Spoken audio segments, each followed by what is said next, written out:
7.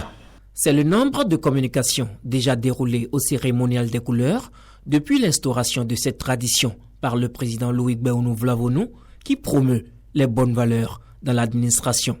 Ce lundi 3 octobre 2022, le personnel civil et militaire a eu droit à une causerie qui a pour thème la conscience professionnelle dans l'administration.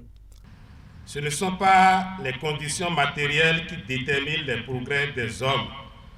Ce sont aussi des idées. Les idées justes déterminent, dès qu'elles pénètrent les masses, une immense force matérielle capable de transformer le monde. Fin de citation. Monsieur le Président de l'Assemblée nationale, depuis 2019 que vous avez pris la tête de cette institution, vous avez fait vôtre cette citation.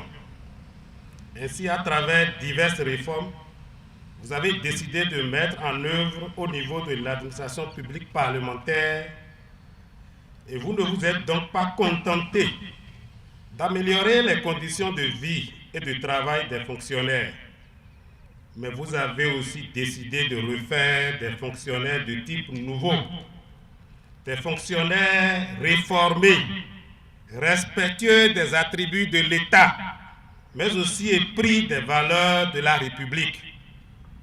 C'est ce qui justifie cette entreprise inédite dans l'histoire de l'institution parlementaire.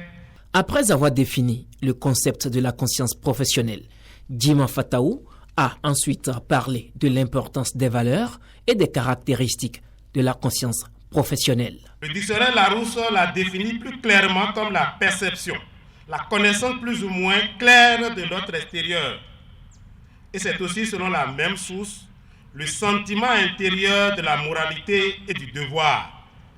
Il s'agit donc de cette voix intérieure qui nous interpelle devant un acte bon ou mauvais que nous envisageons de commettre.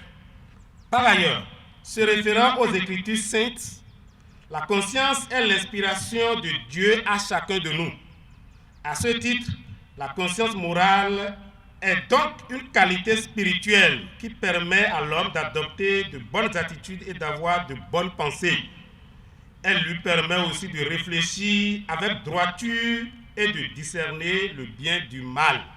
Pour finir, le communicateur a cité quelques indicateurs qui permettent d'apprécier la conscience professionnelle chez un agent. Il s'agit entre autres de l'assiduité, l'éthique et le sens de responsabilité.